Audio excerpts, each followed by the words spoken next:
ये मेरा शर्ट है, राजू का शर्ट है जी। राजू का शॉट है ही। जी क्यों रखी हो राजू का शॉट? सर रखेंगे जिंदगी भर, जब तक जिएंगे तब तक रखेंगे शर्ट का, कभी नहीं फेंकेंगे, नहीं किसी को देंगे। शॉट से क्या होगा? क्या होगा, हम बरसात के रखेंगे इसको, होगा तो कुछ भी नहीं, पर निशानी है ना, हो गया। हमारा राजू मर गए तेना ओकरो सबके मार दे। हाँ फांसी के सजा दे।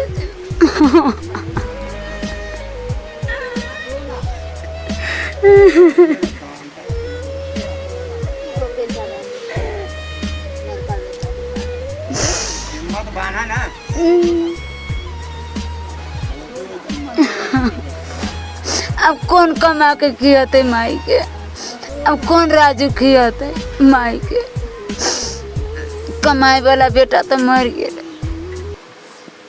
अब कौन माई के बेटा खियाता।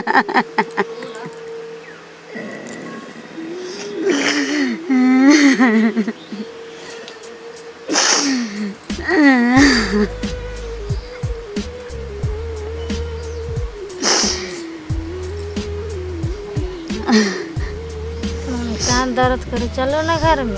एक ऑनर किलिंग की ऐसी मामला सामने आई है जो एकदम चौंका देगी, आपको दिल दहला देगी, जिसमें चंचला हमारे साथ है। आप देख सकते हैं कि जो वस्त्र ये पहनी हुई है और हाथ में जो रखी हुई है, इसे आप समझ सकते हैं कि ये किस दशा में है, किस परिस्थिति में है।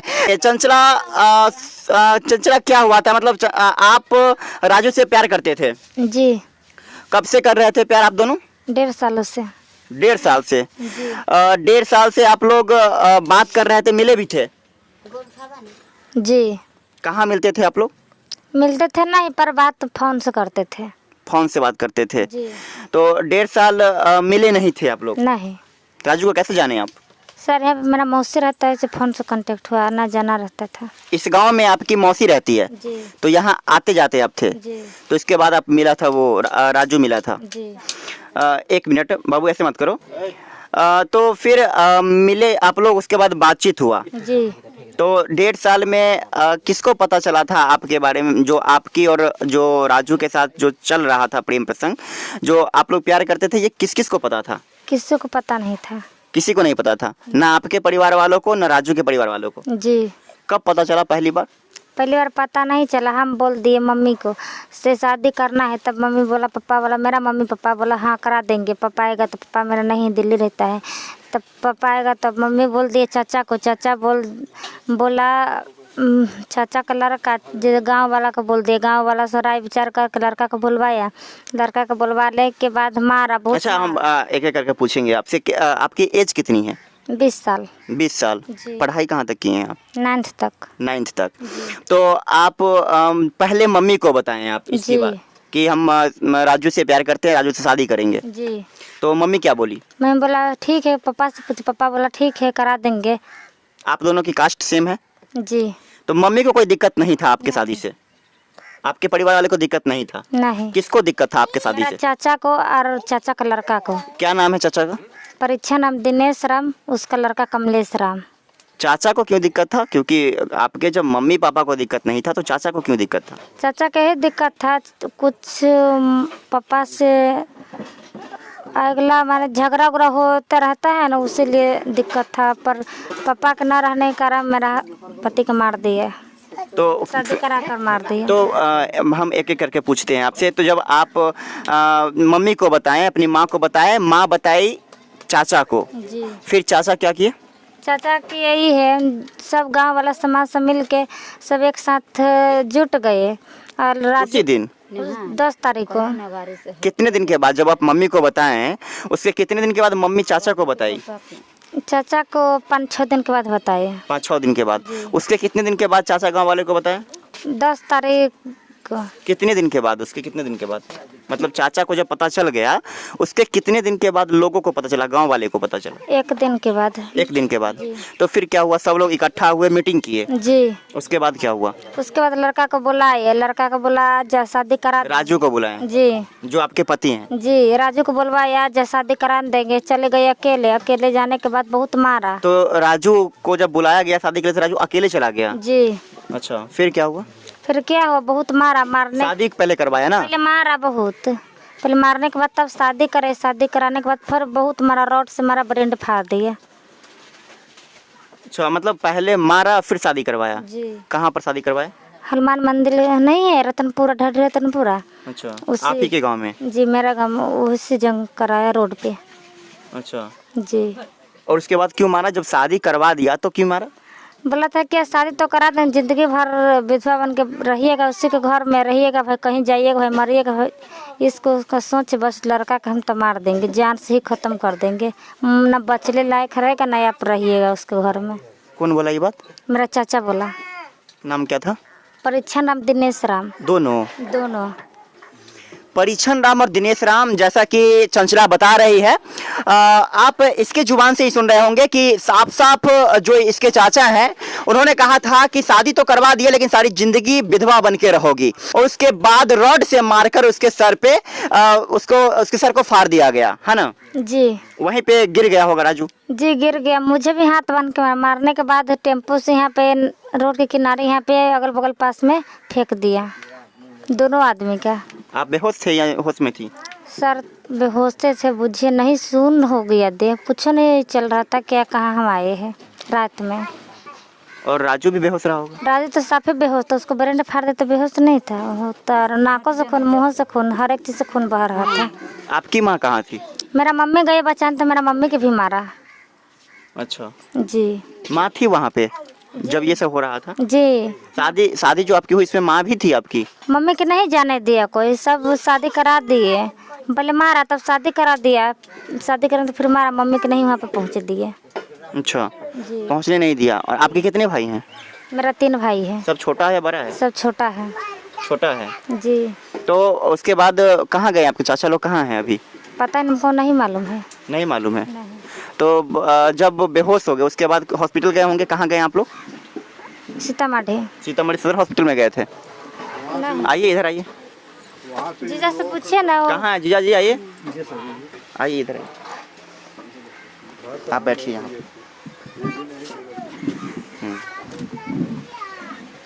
आप बताइए, यहाँ जब आप थे शादी में? शादी में नहीं थे सर, वो सब उठा पठा कर वहाँ से यहाँ लाए घर पर। ठीक है। यहाँ पर जब घर पर ले आए तो हमको फ़ोन किए कि नभान ऐसे की बात है कि राजू बहुत बेमौत मर रहा है, मतलब बेहोश है। तो हम कहे बेहोश है तो उसको अब तो रात में होगा नहीं, 10, 11, 12 बज रहा है कि कल सुबह लेकर के आइए सीतामढ़ी। तो फिर कल 9 बजे के लमसम में 10 बजे के इस सीतामढ़ी लेकर पहुँचे। तो वहाँ कौशल्या इमरजेंसी में उसको भर्ती कराया गया। तो लड़का को क्या किया था कि 4 गोर हाथ भी बांध दिया, दोनों हाथ बांध दिया, दोनों पैर बांध दिया था। और इंजेक्शन जो लगाने आया ना, तो लड़का फिर भी कचमचाने लगा, बेमौत पड़ा हुआ था। कचमचाने जो लगा तो कंपाउंडर थप्पड़ मार दिया, थप्पड़ मारा। इस पर हमको आक्रोश हो गया, हम कुछ बोले कंपाउंडर पर। तो वहाँ से बहुत सारे लोग हॉस्पिटल था तो लोग सब जुट गए, लेकिन सब लोग कहा क्या छोड़िए बात ख़त्म कीजिए। इसी बीच हम अपने बाबूजी को फ़ोन किए दिल्ली कि देखिए ऐसी की बात है कि मेरा लड़का यहाँ बचने लायक नहीं है, कि हम सोचते हैं कि रेफ़र करा दे। तो बाबूजी बोले कि 1 आध दिन और देखिए ना। हम कहे कि नहीं देखेंगे हम। फिर भी अपने मन से ज़बरदस्ती कल होकर के रेफ़र करवा लिए और रेफ़र करा के पटना ले गए। वहाँ डेथ हो गया पीएमसीएच में। जी सर। देखिए यहाँ पे 3-4 चीज आपको देखने को मिला होगा कि कैसे हमारी समाज निर्दयता के साथ कैसे बेरहमी से किसी नवयुवक का दोनों का शादी करवा देता है। और शादी करवाने के बाद एक युवक युवती का जब शादी हो जाता है उसके बाद मंदिर में उसको विदाई के तौर पे रड से प्रहार किया जाता है और कहा जाता है कि यही तुम्हारी विदाई है। रड से सिर पे प्रहार करता है और वहां पे जब वो अधमरा वो जब गिर जाता है है, उसके बाद जब वहाँ से लोग हॉस्पिटल जाते हैं तो डॉक्टर वाले जो वहाँ के होते हैं, डॉक्टर या वहाँ के कंपाउंडर जो होते हैं, स्वास्थ्यकर्मी होते हैं, वो इंजेक्शन देने के क्रम में जो पेशेंट होता है उसको थप्पड़ मारते हैं। मतलब मरीज जो बेहोश है, जो एकदम अधमरा पड़ा हुआ है, उसको थप्पड़ मारता है इंजेक्शन के दौरान, और जब नहीं होता है कंट्रोल, यहाँ से जब रेफर हो जाता है तो पटना जाता है, और पटना जाता है पीएमसीएच में, और पीएमसीएच में उसकी मृत्यु हो जाती है। कानून की भय देखिए, यहाँ पे कानून का डर देखिए कि समाज में कितनी है, एकदम नगण्य है, शून्य के बराबर है। हमारी जो समाज है, एक तो इसमें मानवता नहीं है, कहीं से कोई मानवता नहीं है। कि देखिए अभी हरितालिका चल रही है, तीज चल रही है, और आप देखे होंगे जितनी भी नव युवती होगी सबके हाथ में मेहंदी होगी, लेकिन देखिए यहाँ पे चंचला है, मेहंदी तो दूर, देखिए किस कफन वाले परिधान में ये बैठी हुई है, उतरी पहनी हुई है, और हाथ में जो देख रहे हैं हरी करची है। हमारी समाज कितनी गिरी हुई है, कितनी बेरहम हो गई है कि एक नव युवती को इस कंडीशन में, इस स्थिति में पहुंचा देता है। और हमारी स्वास्थ्य व्यवस्था कैसी हो गई है कि एक बेबस मरीज, एक अधमरा मरीज के ऊपर थप्पड़ चलाता है। और हमारे बिहार की स्वास्थ्य व्यवस्था कैसी हो गई है कि वहां पे पीएमसीएच जैसे बड़े अस्पताल में एक बच्चे को बचाया नहीं जा सकता है। कानून का भय तो बिल्कुल जीरो है, मानवता एकदम शून्य हो गया है। और जो स्वास्थ्यकर्मी है, जिसको भगवान से तुलना करते हैं, वो स्वास्थ्यकर्मी बेरहम हो गए हैं, अमानव हो गए हैं, दानव हो गए हैं। देखिए किस स्थिति में पहुंच जाती है एक 20 वर्षीय किशोरी, जो 20 साल की लड़की है चंचला, देखिए किस स्थिति में पहुंच गई है कि आज ये उतरी पहनी हुई है। क्या कहना चाहेंगे आप, प्रशासन के लोगों से क्या कहिएगा, क्या मांग कीजिएगा, क्या मांग है आपकी? हमको मांग यही है, जो लोग मारा ना उसको फांसी के साथ दिलवाइए, हमको न्याय दिलवाइए जल्द से जल्द। लगता है कि न्याय मिलेगा आपको? सर नहीं लगता है, इतना दिन हो गया पर किसी को गिरफ्तार नहीं हुआ है। जो पीड़िता चंचला है, न्याय पे भरोसा नहीं है, कैसे होगा भाई साहब, जब कानून का भय ही नहीं है, समाज में कानून नाम की कोई चीज ही नहीं है।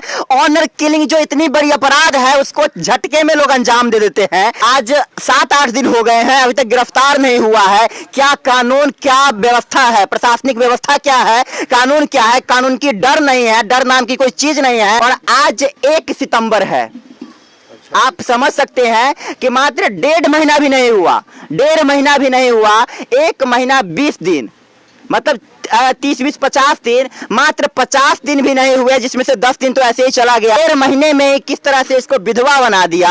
हमारी समाज इतनी जालिम कैसे हो सकती है? ऐसे जियोगी चंचला तुम राजू के बिना? अब सर जी लेंगे, अकेला जिंदगी जी लेंगे। कभी सोची थी कि ऐसा होगा आपके साथ? नहीं सोचे तो नहीं थे, पर हो गया तो हम क्या करें, किस्मत के दोष, किस्मत फूटा था तब तो ऐसा कर झेल रहे हैं। तो अब ऐसे ही जिंदगी जियोगी? जी। तो तुम ये सब क्यों, मतलब आग जो होता है, मुखाग्नि तुम क्यों लिए? सर मैं लिए है, मेरा प्यार है इसीलिए लिए है। देखिए राजू की मुखाग्नि जो है चंचला दी है, और कह रही है कि प्यार था राजू से इसलिए। देख रहे हैं ना हमारी समाज कितनी बेरहम हो गई है, कितनी दानव प्रवृत्ति के लोग हो गए हमारे समाज में, कि जो ऐसे से प्यार होते हैं उसको। चंचला की माँ को कोई प्रॉब्लम नहीं था, चंचला के पिता को कोई प्रॉब्लम नहीं था शादी करवाने से। वो लोग कह रहे थे, चंचला जब अपनी माँ को बताई तो चंचला की माँ बोली कि पापा आ रहे हैं, दिल्ली कमाते हैं किसी दूसरे प्रदेश में, तो वहां से जब आएंगे तो तुम्हारी शादी करवा दी जाएगी। लेकिन हमारे समाज में ऐसे जानवर के प्रवृत्ति के लोग बैठे हुए हैं कि प्यार नाम की चीज को नहीं समझते हैं। कैसे एक 20 वर्ष की लड़की को शादी करवाते हैं अपने ही सामने, और उसको वहीं पे विधवा कर देते हैं। देखिए कितनी बेरहम हो गई हमारी समाज, कितनी जालिम हो गई हमारे समाज।